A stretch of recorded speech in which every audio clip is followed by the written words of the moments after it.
মধ্যপ্রাচ্যের আকাশ যেন যুদ্ধের সাইরেনে প্রকম্পিত। এক ভয়াবহ ট্র্যাজেডির সাক্ষী হলো বিশ্ববাসী। ভূপাতিত এক ইরানি ড্রোনের ধ্বংসাবশেষ নিষ্ক্রিয় করতে গিয়ে প্রাণ হারিয়েছেন এক মার্কিন সেনা, আহত হয়েছেন আরও একজন। মার্কিন সেন্ট্রাল কমান্ডের এক স্বীকারোক্তি পরিস্থিতিকে এক নজিরবিহীন অনিশ্চয়তার দিকে ঠেলে দিয়েছে। নিখোঁজ মার্কিন সেনাদের সন্ধানে জর্ডানে শুরু হয়েছে শ্বাসরুদ্ধকর তল্লাশি।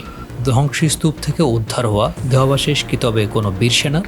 ডিএনএ পরীক্ষার ফলাফলের দিকে তাকিয়ে আছে পুরো বিশ্ব। এই সংঘাত কি তবে কোনো চূড়ান্ত পরিণতির ইঙ্গিত দিচ্ছে?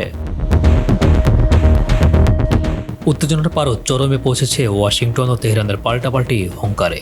সাম্প্রতিক সপ্তাহগুলোতে দুই পরাশক্তির সামরিক স্থাপনা লক্ষ্য করে একের পর এক হামলার অভিযোগ পরিস্থিতিকে করেছে অগ্নিগর্ভ।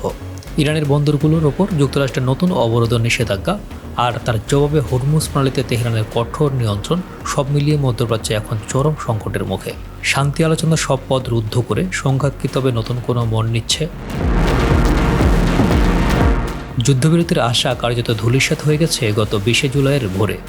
সেন্টাকমের নির্দেশে ইরানের কৌশলগত লক্ষ্যবস্তুতে শুরু হয়েছে যুক্তরাষ্ট্রের বিধ্বংসী বিমান হামলা।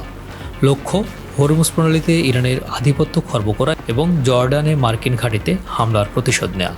যাচাইকৃত ভিডিও ফুটেজে ধরা পড়েছে সে দুই ভয়াবহ আঘাত ও বিস্ফোরণই বলে দিচ্ছে যুদ্ধের তীব্রতা কতখানি। চলমান এই রক্তক্ষয়ী সংঘর্ষে নিহত মার্কিন সেনার সংখ্যা বেড়ে দাঁড়িয়েছে 17 জনে। পরিসংখ্যান বলছে ধ্বংসলীলার এক ভয়াবহ চিত্র। ইরানের স্বাস্থ্য মন্ত্রণালয়ের তথ্য অনুযায়ী গত 3 সপ্তাহের নিরবিচ্ছিন্ন হামলায় দেশটিতে প্রাণ হারিয়েছে অন্তত 50 জন। আহতের সংখ্যা ছাড়িয়েছে 5 শতাধিক।